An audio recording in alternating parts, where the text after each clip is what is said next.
안녕하세요, 소장님. 네. 항상 방송 잘 보고 있습니다. 아, 네, 감사합니다. 네네.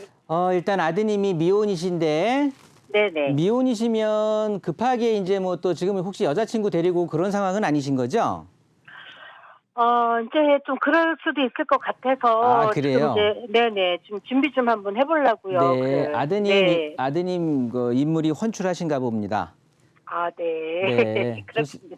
좋습니다. 그 미혼인데 일단, 네. 주택을 지금 마련하고 싶어 하시는데, 네. 일단, 주택, 단순히 주거 목적을 위한 주택 마련은 아니겠죠. 그죠? 네네. 그렇다고 본다면 뭐 서울시내 아무 데나 혹시 뭐 지금 저층 뭐 빌라라든가 아무거나 들어갈 수도 있는 거잖아요. 그렇죠? 네네. 그런 의미가 아니라 좀 제대로 된 서울의 어떻게 보면은 입지도 좋은 그런 어떤 향후에 높은 가격을 형성할 수 있는 아파트를 이제 구입하시고 싶어 하실 것 같아요.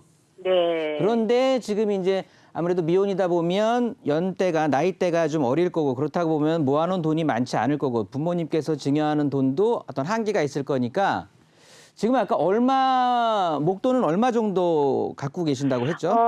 그러니까는 이제 저희가 이제 청약은 정말로 힘들잖아요. 아직 네, 네, 나이가 그렇죠. 있어서. 그래서 이제 그 힘들고 그렇더니 또 지금 자금이 한 3억 정도 있는데 이 3억이요? 돈으로 또, 예, 이 돈으로 또 안 그러면 저쪽에 뭐 변두리 쪽에 아파트나 가능하지. 맞습니다. 또 이쪽 수도권으로는 이 돈으로는 아파트가 좀 택도 없더라고요. 제가 알아보니까. 맞습니다. 그래서, 네. 예, 그래서 아무리 생각해도 과연 이거를 어떻게 좀 투자를 좀 해야 될지 제가 네. 좀, 네, 그래서 좀 놀라서 제가 이렇게 오늘 전화로 이렇게 문의를 드리는 거거든요. 네, 이 3억이란 돈이 과거에는 뭐 과거가 아니라 지금도 사실 굉장히 큰 돈인데 그렇죠. 최근에 부동산 네. 가격이 너무 급격히 서울 시내가 이제 오르다 보니까 이 돈 가지고 서울에 그 좀 괜찮은 아파트 마련하기라는 건 상당히 힘들잖아요. 근데 네네. 뭐 시대가 그렇게 변한 걸 어떻게 하겠습니까? 그렇죠?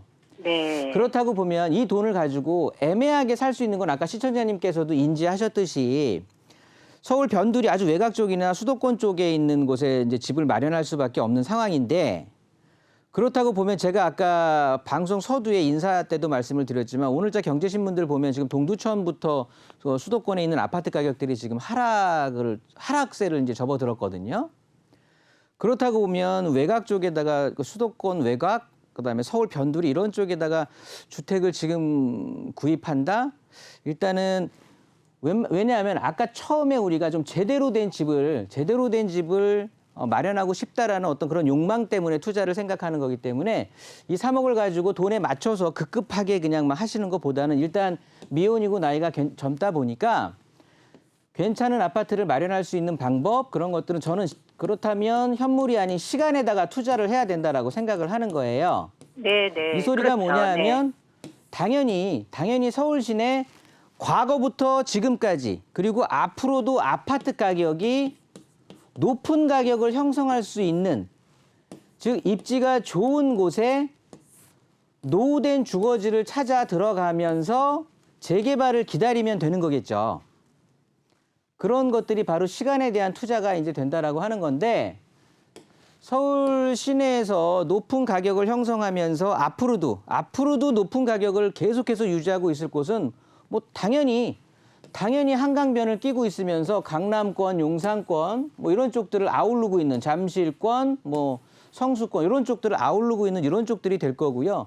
도심 쪽에 있는 일자리들, 여의도 쪽의 일자리들, 강남권의 일자리들 이런 쪽으로 즉 직주근접에 대한 접근성이 좋으면서 한강변이라는 천혜의 자연을 끼고 있는 곳들은 지금 현재도 우리나라에서 뭐 서울시뿐만 아니라 우리나라에서도 가장 높은 아파트 가격을 형성하니까 우리 아드님이 그러면 3억이라는 종잣돈을 가지고 향후 시간에 대한 투자를 한다라고 하면 저는 한강변 쪽에서 3억이라고 하니까 고민이 안 되는 것 같은데 그 돈보다 좀 적었으면 다른 지역들이 굉장히 애매했을 텐데요. 저는 혹시 자양동 들어보셨어요?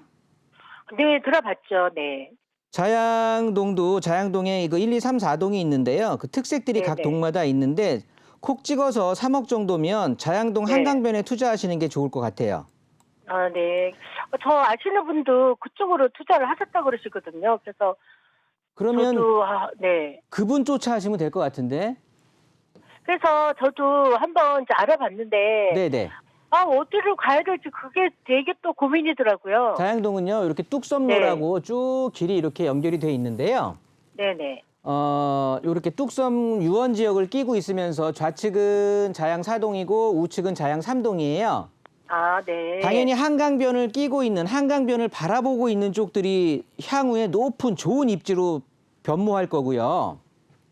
그렇다고 그렇죠. 보면은, 그렇겠죠. 네, 그렇다고 보면은 여기 자양 4동에서 한강변 쪽으로 붙어 있는 곳이 있어요. 네네. 그러면 뚝섬 유원지 쪽에서 그 4번 출구 쪽으로 나가는 방향이거든요. 영동대교 바로 건너면 우측 방향에 있는 곳. 네. 그쪽에서 더 찝어 얘기한다면 지금 자양동은 주민들이 그 동의서 진구하고 있는 상황이고요. 그리고 크게 4개의 권역으로 나뉘어져 가지고요. 지금 신속통합에 지금 진행이 되고 있는 게 이번에 서울시에다가 신청한 것 중에 요 위쪽 부블럭 쪽은 지금 신청이 돼 있거든요. 요 1, 2구역 쪽으로 해갖고 얘네들은 지금 신속통합 재개발 쪽에 후보지로 신청을 해놓은 상태예요. 아, 네. 그래서 이쪽에서 이제 어느 쪽이 됐든 한 곳이 지정이 된다라고 하겠죠. 그러면 얘네들은 권리산정 기준일이 올해 9월 11일로 이제 기준이 돼버리는 거니까 네네. 그 이후에 사게 되면 위험성이 되겠죠. 현금 청산을 당할 위험이 있으니까. 네네. 그러면 이 아래 블록 쪽이 좋을 것 같아요. 더 한강변 쪽에 더 붙어 있는 곳. 아, 이해되세요? 네네. 그러면 여기 신양중학교라든가 요런 쪽, 뭐 요런 쪽에 껴 있는 쪽, 더 한강 쪽으로 붙어 있는 쪽으로 해서 네. 한번 알아보시면 괜찮을 것 같아요.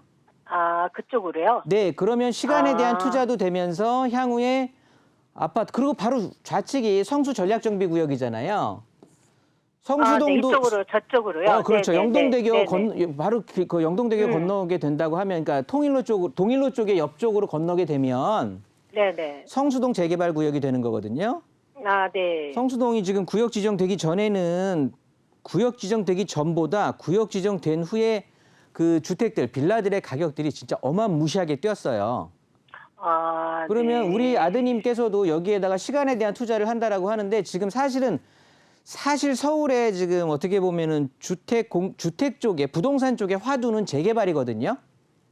네네. 그렇다고 보면 실제 이제 새로 오세훈 시장이 내년에 또 이제 선거를 치러야 되겠지만 오세훈 시장의 어떤 그런 정책적으로 밀어붙인다고 하면 그 기간 자체도 굉장히 빨라질 것 같고, 그리고 구역 지정이 된다라고 하면 이제 조합원의 지휘양도 제한이라는 기간이 지금은 국회 계류 중이잖아요. 앞에 분에도 제가 말씀을 드렸는데 여기에 국회 통과를 하게 되면 정비법이 개정이 되면서 실제 구역 지정이 된 곳들이 엄청나게 귀중한 가치를 부여받을 것 같아요. 네. 그러니까 사실은 지금이 기회일 것 같아요. 어떻게 보면 마지막 티켓일 수도 있으니까 너무 고민하지 마시고 이쪽에 물건이 있다고 하면 좀 과감하게 도전을 해보는 용기가 좀 필요하실 것 같습니다. 절대 후회하지 않으실 것 같아요. 아, 그럼 소장님 그러면 3억으로 여기가 가능하다는 말씀이시죠? 네, 그렇습니다. 아, 네네. 알았습니다. 네. 네네. 감사합니다. 네.